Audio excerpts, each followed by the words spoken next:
আসসালামু আলাইকুম সবাইকে। কিছু কথা বলার জন্য আসলাম ভিডিওতে। অলরেডি হয়তো সবাই বুঝতে পারতেছো কি বিষয়ে কথা বলবো। 2 দিন হলো মানে টিকটকের ফর ইউতে জাস্ট আমি ঢুকতে পারতেছি না। আমার ফেস নিয়ে এত পরিমাণে ট্রোল করা হচ্ছে। মানে যে জিনিসটা আল্লাহর সৃষ্টি সেটা নিয়ে ট্রোল করা হচ্ছে। যে আমি দেখতে এমন কেন? স্ক্রিনশট নিয়ে একদম টিকটকের ফর ইউ ভরে গেছে। মানে এই বিষয়টা নিয়ে আমি কি বলবো কিছু বুঝতে পারতেছি না। 2 দিন হলো আমি কোনো ভিডিও আপলোড দিইনি। এত পরিমাণে ডিপ্রেশনে আছি আমি। কালকে রাত্রে ঘুমাইছি ভোরের পর, সকালবেলা ঘুমাইছি। সারা রাত আমার ঘুম আসে না, ডিপ্রেশনে মরে যাই, কান্না করতে করতে আমার অবস্থা শেষ। আপনাদের কথায় এত পরিমাণে কষ্ট পাইছি আমি। চেহারা তো আল্লাহর সৃষ্টি, তাই না? এটা নিয়ে এত কথা বলার রাইট কি আপনাদের দিছে?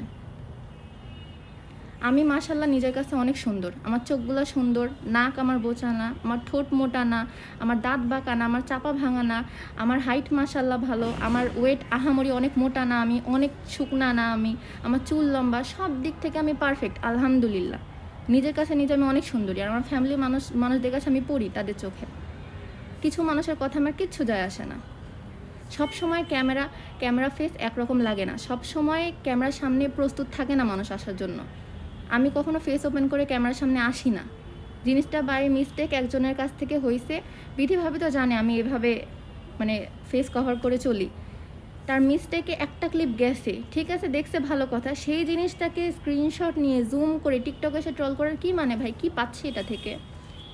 আবার বাজে বাজে কথা লিখে কি লাভ? এসব করে লাভটা কি? আমি তো এটাই বুঝি না। আচ্ছা আমি বলি, সেদিন আমরা গিয়েছিলাম সবাই মিলে ট্যুরে।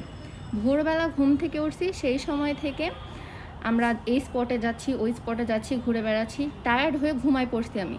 ঘুম থেকে উঠছি, ঘুম থেকে আমার হাজব্যান্ড আমাকে উঠাইছে, চলো খেতে যাব, খাবার রেডি। আমি কোনো রকম ঘুম থেকে উঠে মাথায় হিজাবটা দিয়ে খেতে বসছি। ওই সময় কি আমি ক্যামেরাতে আসার জন্য রেডি? ওই সময় কি আমাকে একদম আহামরি ঐশ্বর্য লাগতে হবে? মানে লজিক কী কথার বুঝলাম না আপনাদের। ওই সময়ও আমাকে পরি লাগতে হবে, ওই সময়ও সুন্দর লাগতে হবে? তাহলে মানে যারা ক্যামেরা সম্পর্কে বোঝে তাদেরকে বলি, আমি এই যে ক্যামেরার সামনে আছি, আমার পিছনে যদি ওইখানে একটা মানুষ থাকে, তাকে কি ফোকাস করবে না আমাকে ফোকাস করবে? ক্যামেরার সামনে যে আসবে তাকে তো হাইলাইট করবে, পেছনে যে থাকবে তাকে তো কালো দেখাবে, স্বাভাবিক নাকি? এই গায়ের রং নিয়ে পর্যন্ত কথাবার্তা কেন ভাই? এত কেন? আমাকে যদি ভালো না লাগে ইগনোর করো। আমার ভালোবাসার মানুষ অনেক আছে। আমার ভালোবাসার মানুষদের ভালো কমেন্ট দেখে দেখে আমি অভ্যস্ত।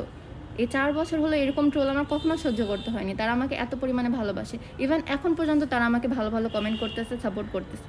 বাট কিছু মানুষের কথায় মানে এই জিনিসটা হয়ে আমি বুঝলাম যে কিছু মানুষ আমাকে এত পরিমাণে অপছন্দ করে, বা তারা যে এত পরিমাণে হিংসা করে আমাকে।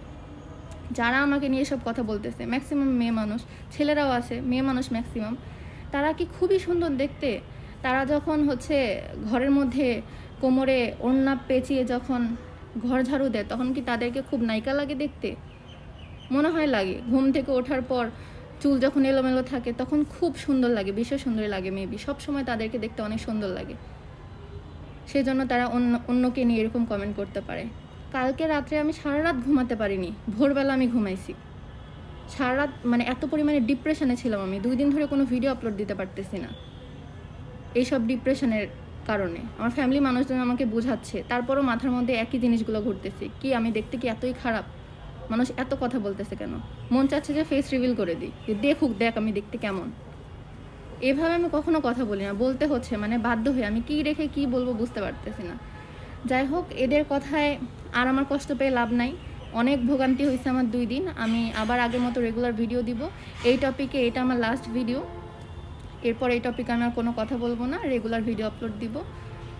এই আর কি, আর কিছু বলার নেই। সবাই ভালো থাকবেন। আল্লাহ হাফিজ।